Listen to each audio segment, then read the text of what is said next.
나의 선택이 나를 만든다. 나의 선택이 나를 만든다. 이런 제목으로 강론하겠습니다. 인생은 선택입니다. 내 인생의 길이는 선택할 수 없지만 무엇을 할 것인가는 내가 선택해야 합니다. 선택은 자유입니다. 그러나 그 선택의 책임은 전적으로 내가 지는 겁니다. 성경에 보면 잘못 선택한 사람 나와요. 해와는 하나님의 명령보다 마귀의 말을 선택합니다. 그래서 그만 선악과를 따먹고 에덴 동산에서 쫓겨나는 실패한 인생이 되지요. 에서는 하나님의 축복의 약속보다 팥죽 한 그릇을 선택합니다.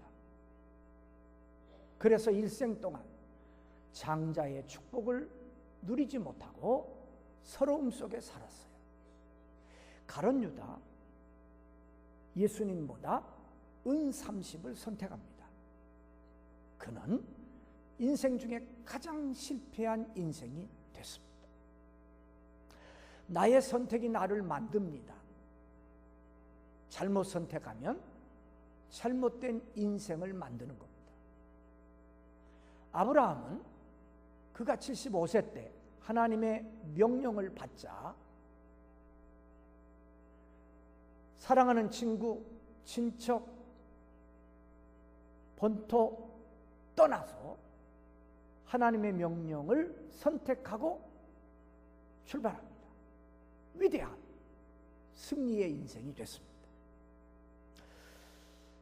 다니엘도 마찬가지입니다. 그는 포로로 잡혀가서 어떻게 높은 자리에 올랐습니다. 위기를 만났습니다.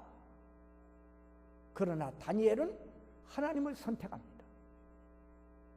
위기는 변해서 복이 되었고 다니엘을 하나님은 더 높이 들어서 귀하게 쓰셨습니다.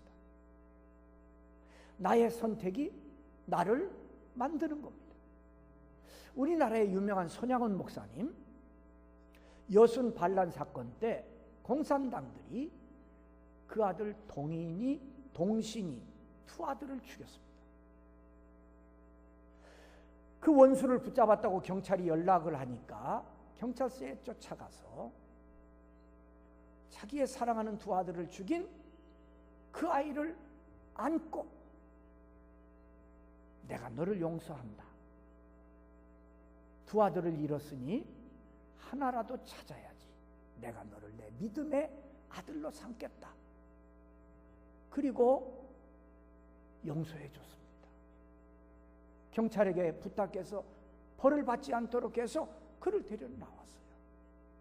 그는 원수 갚는 것보다 사랑을 선택했습니다.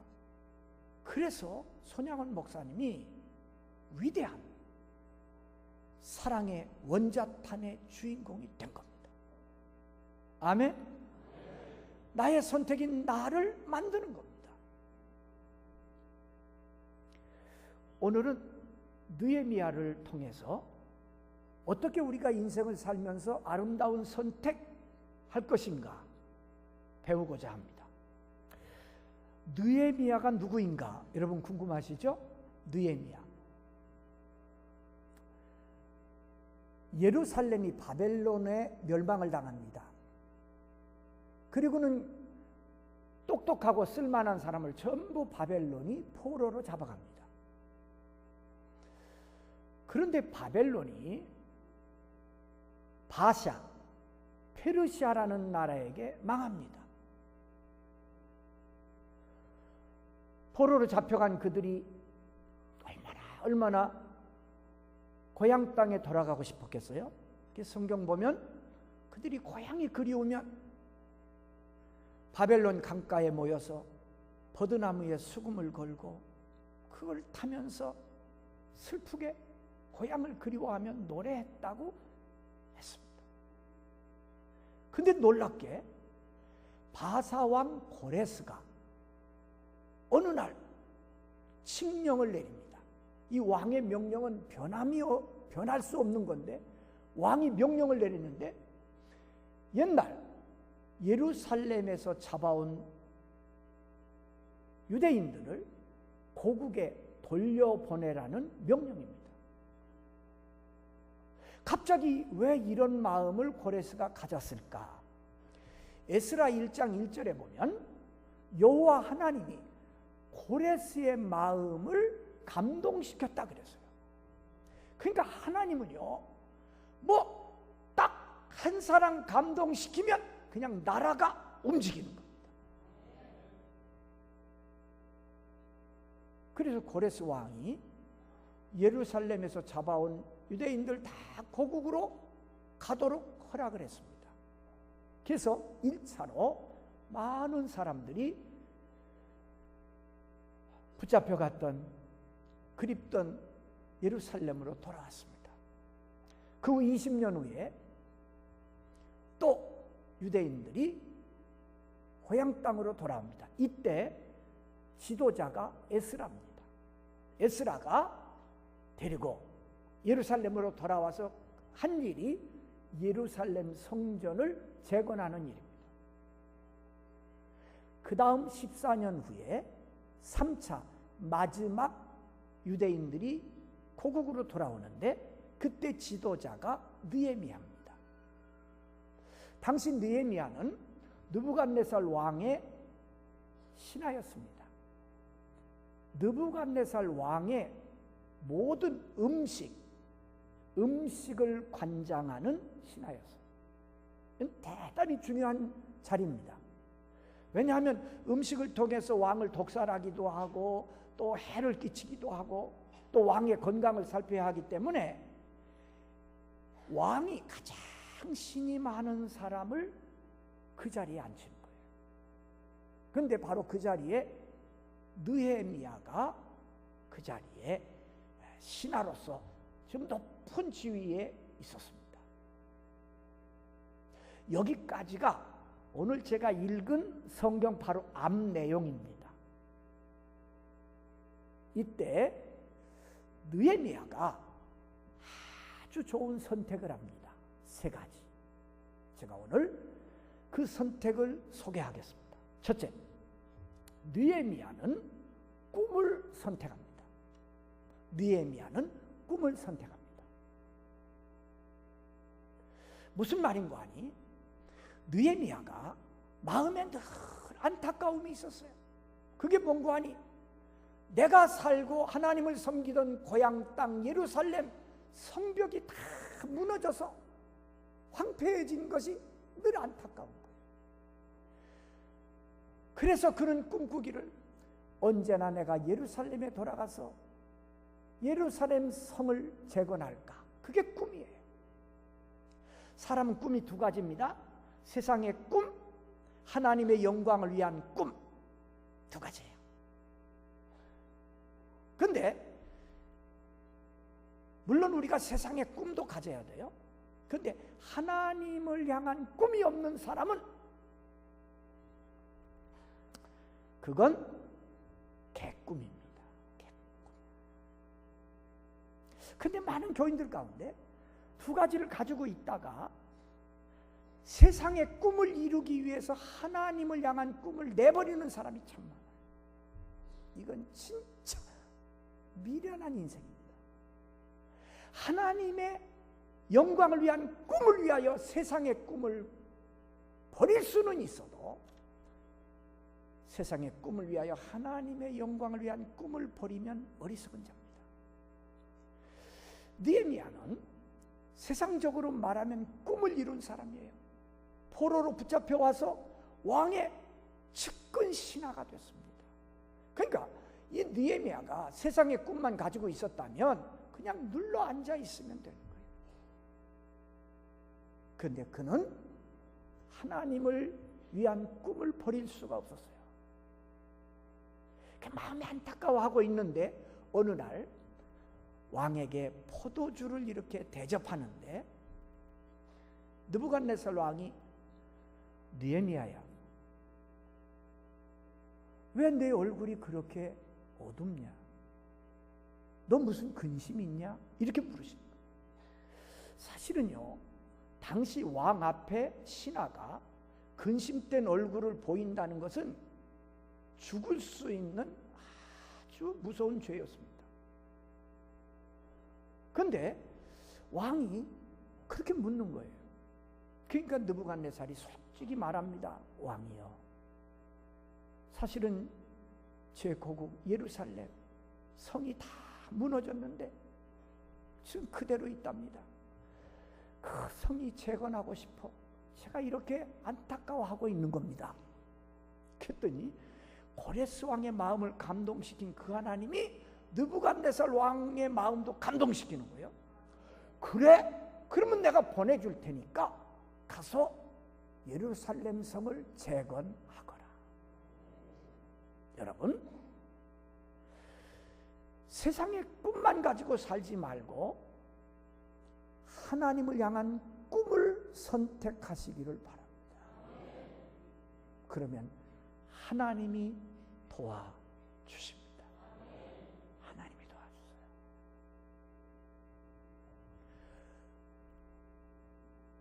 불가능한 것 같아도, 힘든 것 같아도 내가 하나님의 영광을 위해 꿈을 꿀 때 하나님은 불가능을 넘어서, 나의 한계를 넘어서 하나님은 큰 역사를 나를 통해 이루시고 계십니다.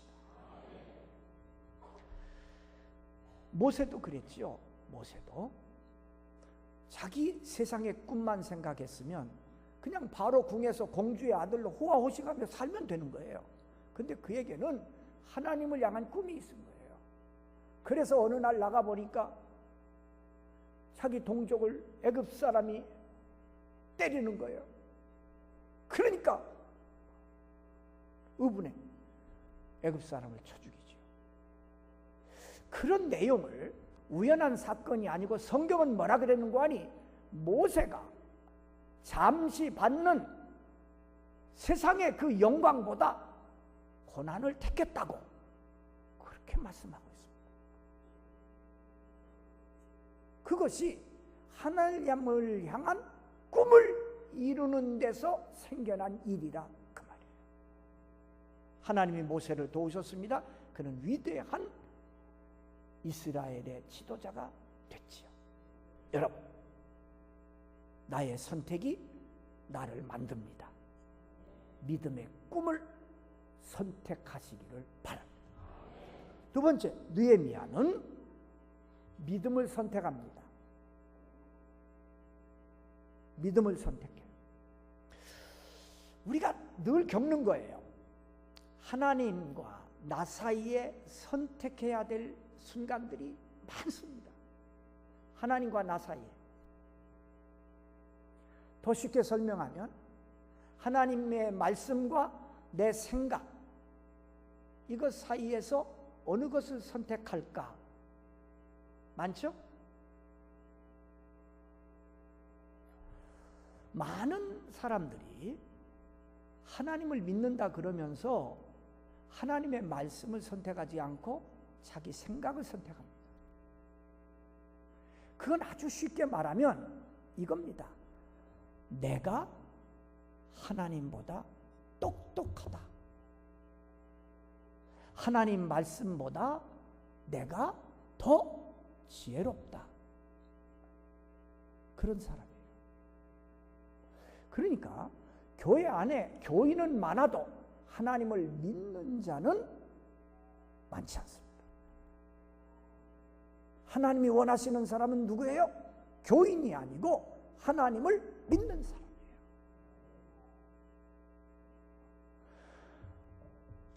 하나님과 나 사이에 선택해야 할 때 나만 보면 느헤미야는 그대로 있으면 되는 겁니다. 포로로 잡혀와서 지금 왕의 가장 높은 신하가 되어 있어요. 그냥 있으면 되는 거예요. 근데 그는 내가 아니라 하나님의 영광이 앞서는 겁니다. 내 영광보다는 하나님의 영광.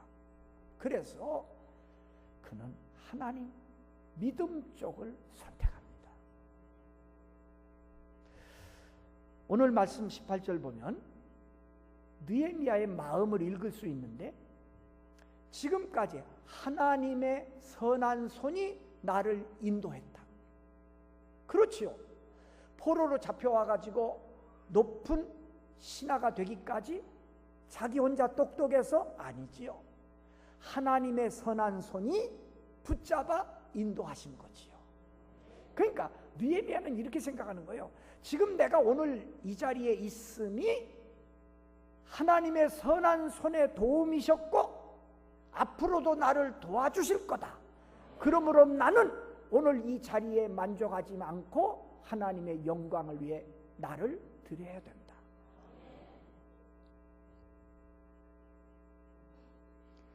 그래서 느헤미야는 믿음을 선택했습니다.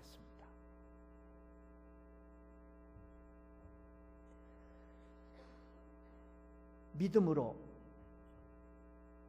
하나님께 맡기고 나갔더니 하나님께서, 오늘 20절에도 보면 하나님께서 형통케 하셨다. 그가 돌아와서 예루살렘 성을 재건하는데 방해도 있고 그랬지만 하나님이 어떻게 했어요? 형통케 하셨어요. 하나님이 형통케 하시면 되는 거예요. 더 쉽게 말하면 나라는 인생 하나님께 붙잡히면 되는 겁니다. 내가 아무리 똑똑하고 아무리 내가 잘났어도 하나님이 놔버리면 그 인생은 끝나는 거예요. 그러니까 언제나 우리가 하나님의 손길을 느끼며 살아야 됩니다. 아, 하나님이 나를 지금 붙잡고 계시구나.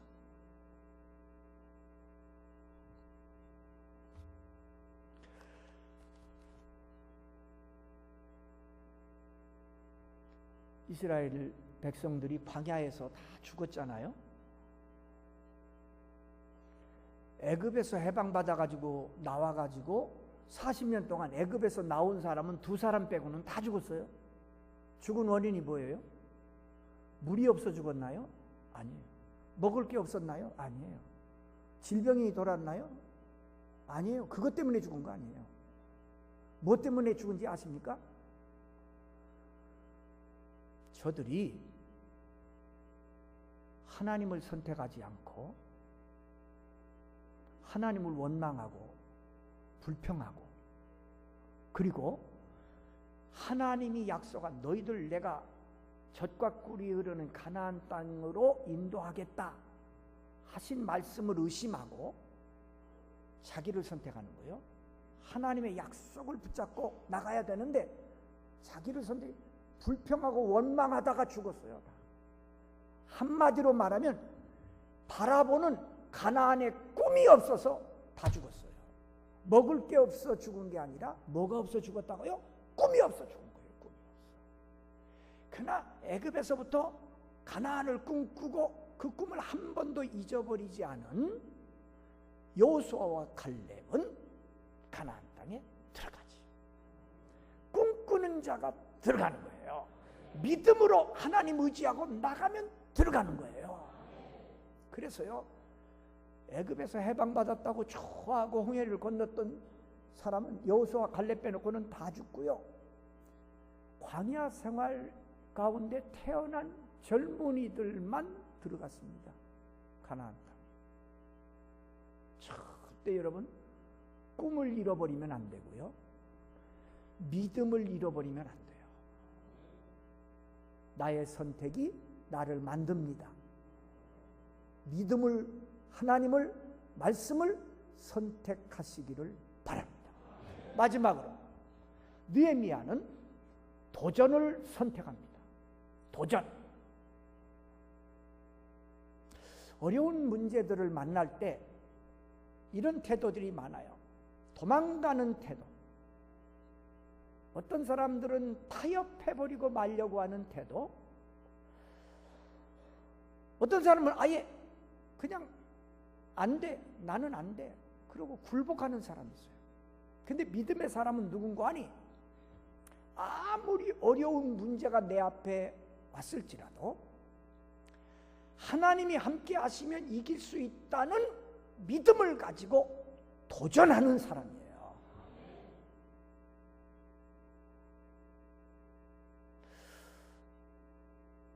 느헤미야는 도전합니다. 자기 부귀영화는 가만히 있으면 되는 거예요. 그저 신앙으로 잘하면 자기 일생, 자기 자손 부귀영화 누리며 살 수 있어요. 근데 그는 새로운 일에 도전합니다. 예루살렘 성을 재건하겠다. 도전합니다. 하나님은 그런 자에게 복을 주세요. 20절에 하늘의 하나님이 우리를 형통케 하셨다. 이제 왕의 명령을 받고 예루살렘 돌아오니까 뭐 다 잘된 게 아니에요. 돌아오고 보니까 왕이 막 성벽 재건할 많은 지원도 했는데 보니까요, 호른 사람 산발랏, 종이었던 암몬 사람 도비야, 아라비아 사람 게셈, 이게 이제 포로로 잡혀간 뒤에 이 지역에서 아주 터줏대감이 된 거예요. 이 사람들이 아주 막 방해를 놓는 거예요. 니들이 어떻게 성을 재건하겠냐? 그러고 막 모함을 하는 거예요. 지금 느부갓네살 왕 임금의 왕의 명령을 받고 왔는데 니들이 왕을 배반하려고 그러는구나. 이러면서 어쨌든 못하게. 근데요, 하나님께서 함께 하시니까 백성들의 마음들도 막 감동을 받는 거예요. 그래서요, 느헤미야서를 읽어보면요, 성을 부분 백성들이 맡아서, 어떤 사람은 여기서 여기까지, 어떤 사람은 성문, 어떤 사람은 뭐 해가지고 예루살렘 성을요, 그냥 뭐 어떤 회사가 맡아서 싹 하듯이 한 게 아니고 부분 모든 사람들이 성을 쌓아요. 그 내용이 느헤미야서에 쭉 나옵니다. 하나님이 감동시키니까 여러분 두려워하지 말고 도전하시기를 바랍니다. 내 꿈이 분명히 이게 하나님의 영광을 위한 꿈이라면 도전해야 돼요.